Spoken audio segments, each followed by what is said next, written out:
안녕하십니까, 이현열입니다. 부산상공회의소가 지난 22일 장인하 신임 회장이 취임하면서 완전히 새로운 어떤 개편의 흐름을 지금 보여주고 있습니다. 물론 이게 뭐 기대 반 우려 반 이렇습니다.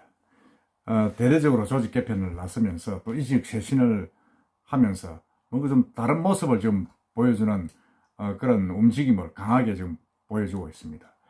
오늘은 여러분과 함께 이 상공회의소의 변화의 모습, 그 다음에 개혁의 모습, 이게 과연 어떻게 진행되고 있는가 한번 이야기를 해보겠습니다.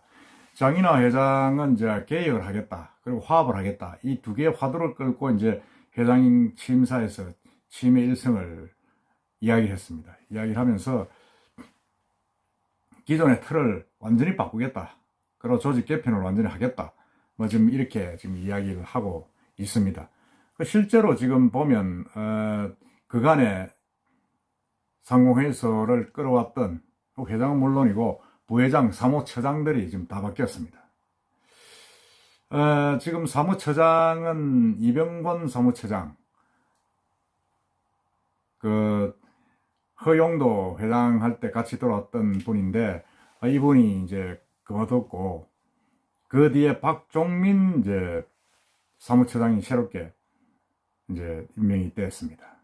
뭐 살림을 사는 내부 인사로 이제 충원이 되는데, 기존에는 이 사무처장 자리가 내부에서 이제 승진해서 올라갔는데 계속 이제 앞에 이병권 씨부터 박종민 씨까지 외부에 나갔던 상공회의소 인사들이 다시 들어오는 모습을 띄고 있습니다. 이거는 이제 이분들이 그 상공회의소 회장 출마하는 그 후보자들 캠프에 들어가서 이제 활동을 하고, 그리고 밀었던 회장이 다시 상공회의소 취임을 하면 자연스럽게 처장으로 들어오는 그런 모습을 지금 띄고 있습니다.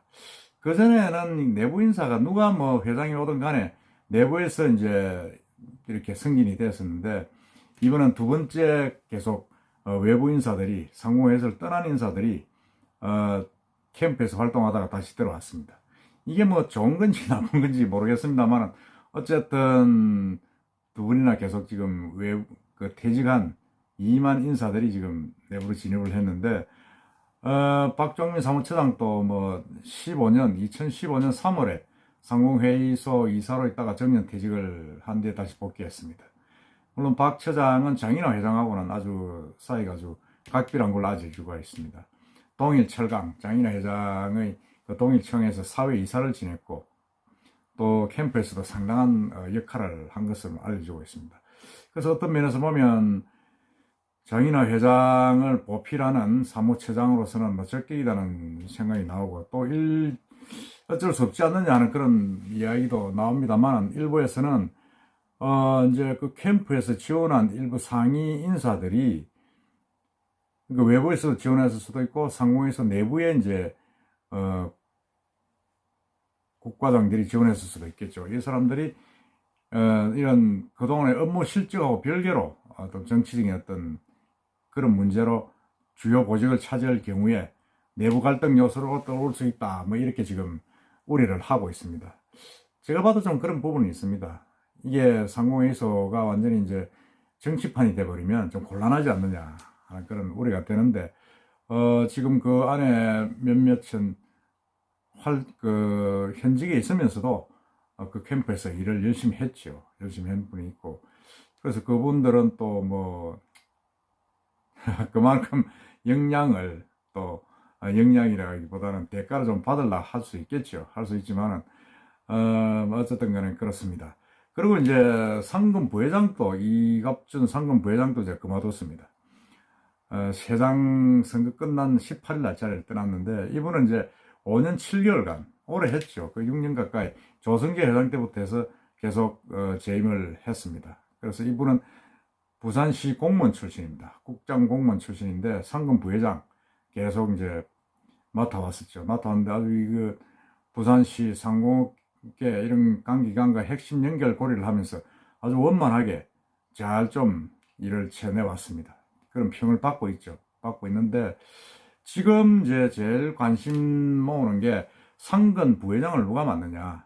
그게 지금 초미의 관심사입니다.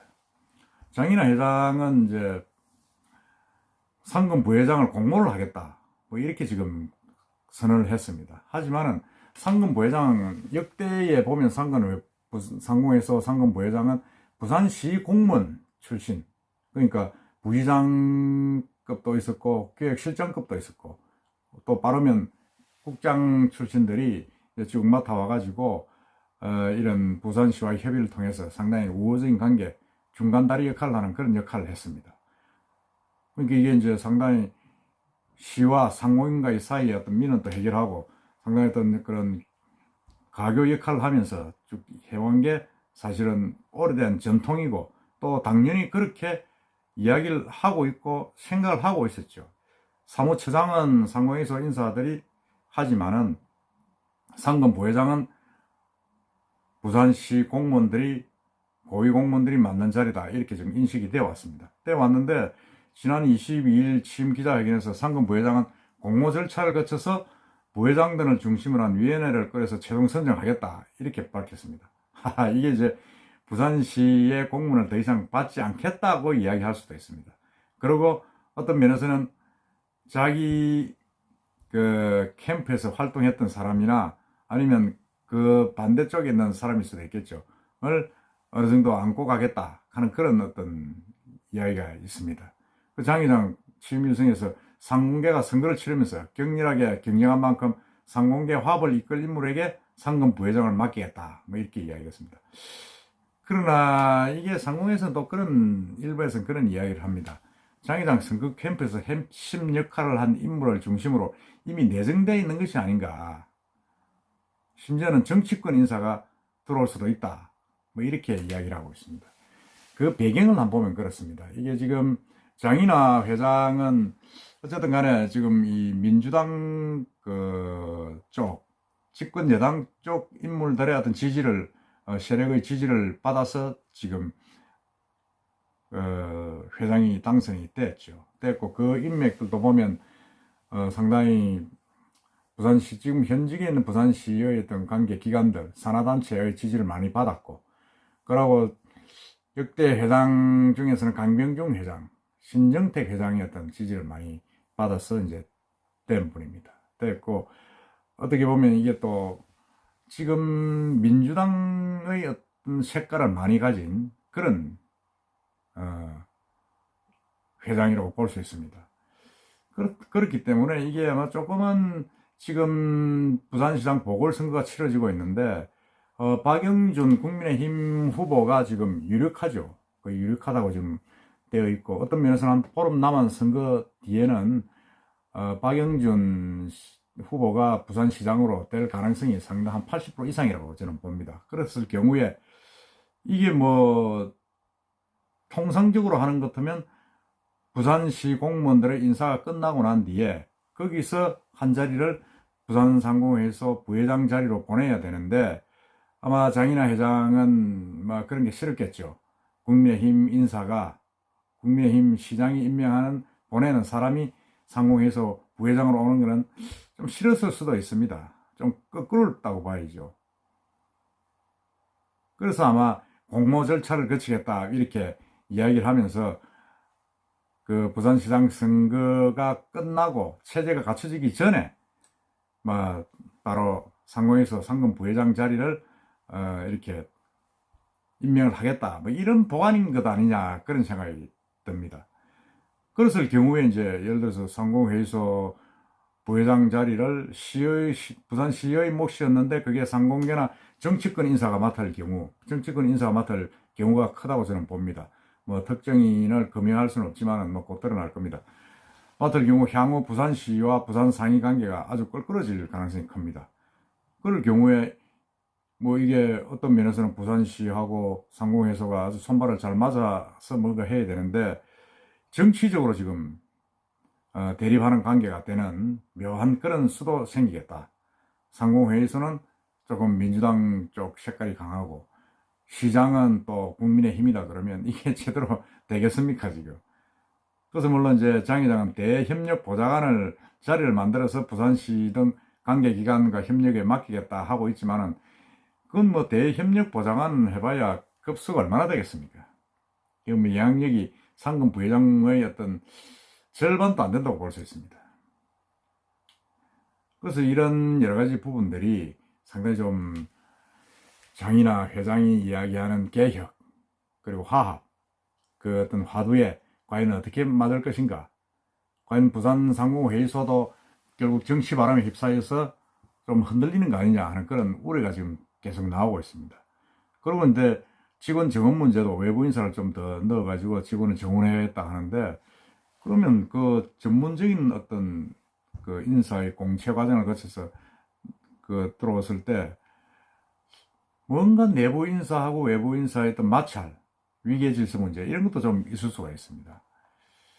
그런 여러 가지 부분들이 과연 그 개혁이라는 어떤 의미하고 맞느냐 하는 그런 부분도 있고, 너무 지나치게 농공 행상을 했을 경우에 오는 후유증도 우리가 생각하지 않을 수 없다는 의견이 많습니다. 의견이 많고, 지금 특히 이제 상금 부회장 같은 경우는 약간 정치적으로 지금 뭐 조금 문제가 돌아가는 그런 게 있기 때문에 앞으로 부산상공회의소가 어떻게 구성되느냐, 정말 이게 개혁과 화합을 부르짖는 장이나 회장의 어떤 그런 취임 일성이 때려 상공인들의 갈등을 부추기는 것은 아니냐, 그리고 시와의 어떤 그런 불협화음을 확산시키는 게 아니냐 하는 그런 우려도 없지 않다 하는 생각을 하고 있고, 또 그런 부분들을 여러분들에게 말씀드립니다. 앞으로 장이나 회장의 어떤 성공적인 그 상공회의소 업무 수행을 위해서 과연 뭐가 필요한 부분인지 한번 우리가 생각을 해보고 또 앞으로의 행동을 한번 지켜보도록 합시다. 이상입니다.